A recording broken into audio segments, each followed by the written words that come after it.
Welcome back to another episode of Sais, the life of a long-term multitasker.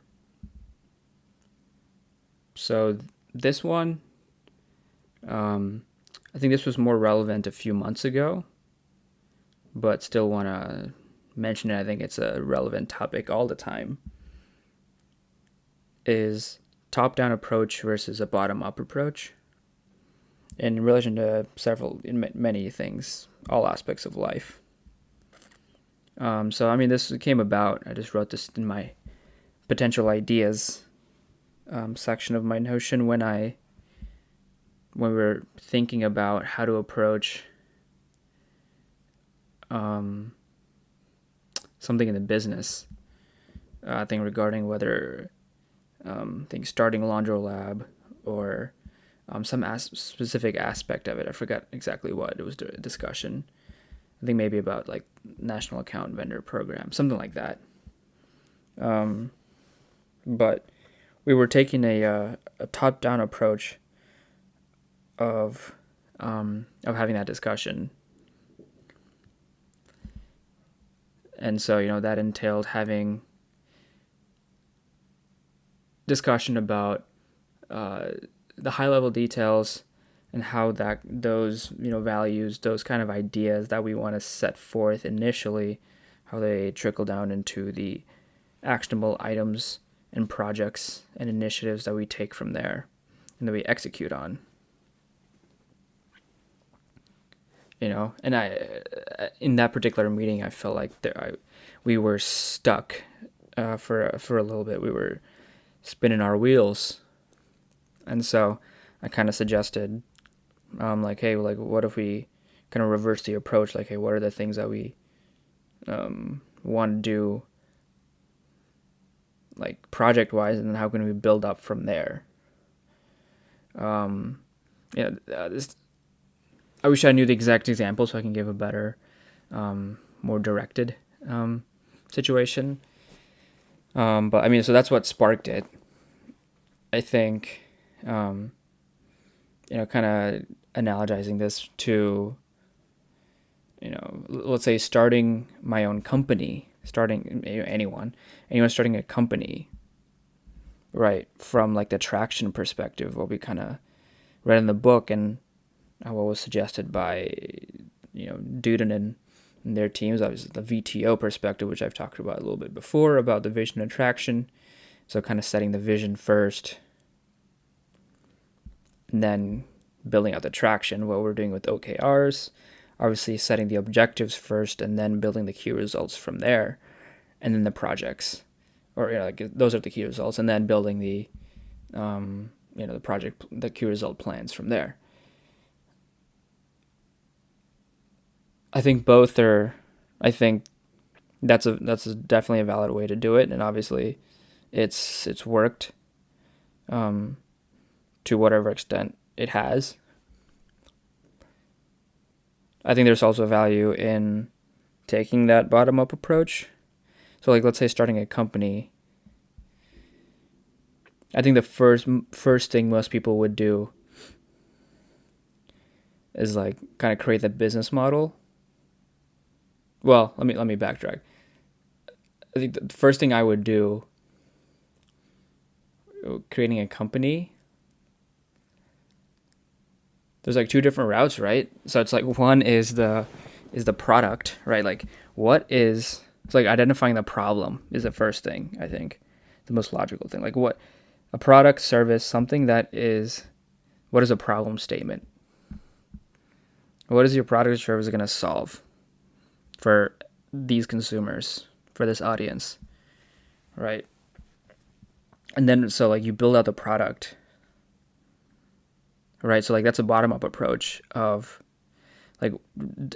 clearly defining and then building out the exact solution. I would categorize that under bottom-up approach,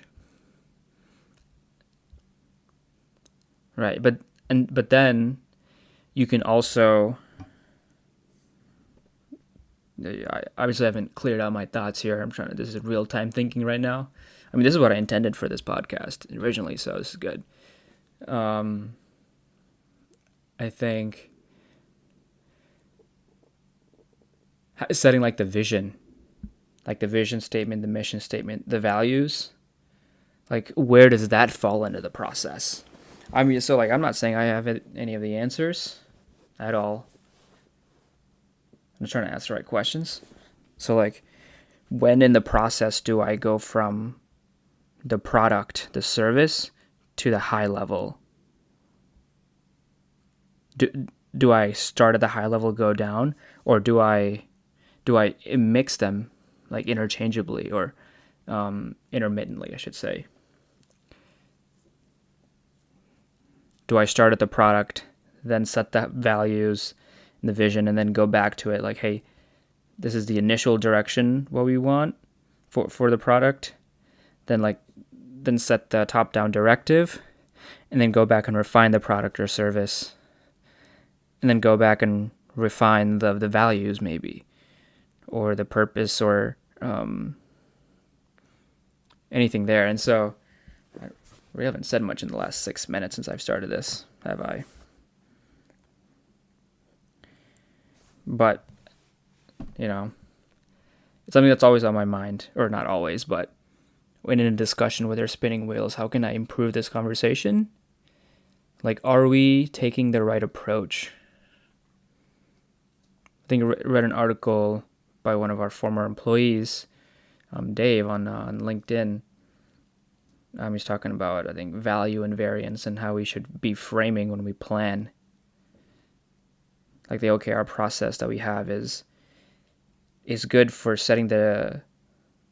for executing on, isn't a good execution framework, but then what's the process by framing like the directives? Like, how do we know what to achieve? And so like he gave an example of like value and variance.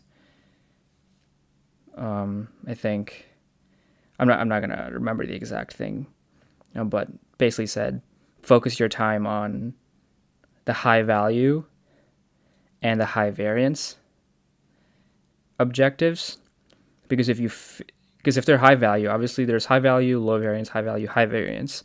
If you focus your time on high value, low variance, then you're not spending your time as effectively as possible, because there's a low variance of like the probability of kind of what the range of outcomes are going to be.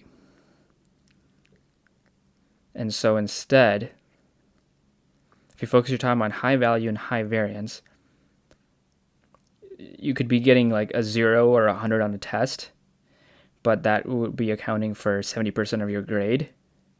Then like disproportionately spend your time studying for that test instead of like those small homework grades. And if it's just completion, then no, just do it adequately, but take away time from that to study for the test, which will disproportionately impact your grade. So kind of same thing for business. And so how does that relate to a top-down, bottom-up approach?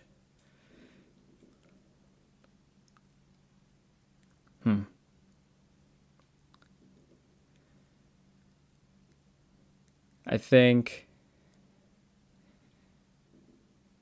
just having a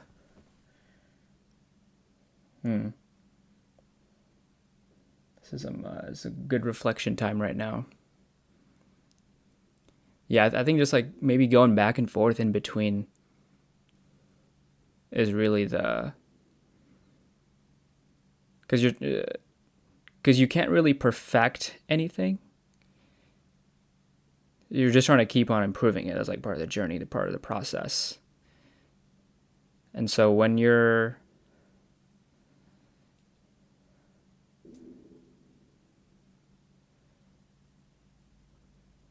like each will feed into each other. When you're in the moment of you'll maybe be sparked with an idea that when working on, let's say, this laundry bag, it's like, oh, this should be like a high level thing. And so then you're jotting down notes and ideas while you're working in the weeds, when you're working in the details.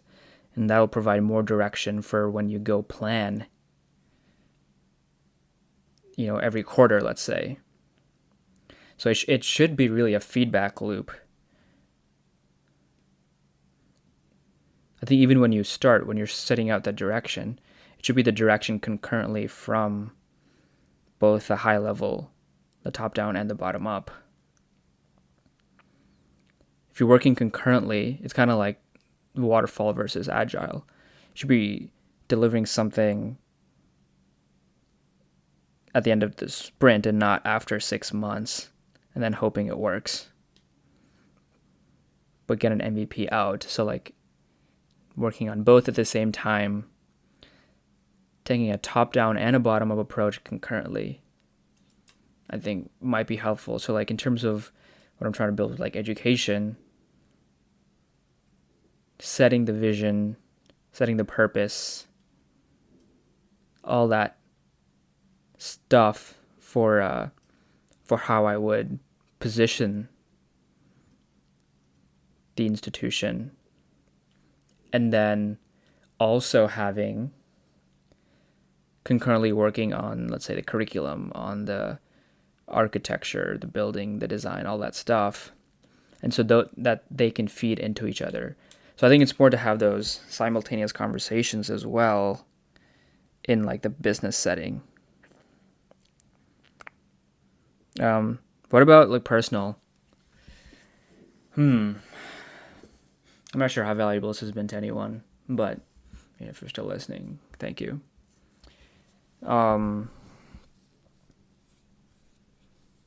Personally, so outside of business context, I think let's say projects wise. So what approach did I take coming into this year? So I'd kind of taken a bottom-up approach leading into this year. Well, the end of last year before the planning process. So I had set, I was kind of going back and forth, wasn't I? So I'd worked on like the very small details, kind of perfecting the system. So I was like kind of working on the product, if you will. And then when the time came for planning for this coming year, I took a high-level approach first. Also, I debriefed on like the execution of everything and the high level of everything first. And then I went into the high-level approach first. And then from there. So high-level, top-down approach from a personal planning process. And that trickled down from my like aspirations and then to the affirmations. And then next I worked on the actions. So I took that top-down approach. So right now I'm in the weeds. I'm executing against that plan. And then in a month or so, exactly 5 weeks, I'll be kind of going back up, debriefing. I think I haven't fully planned that planning process out, but I think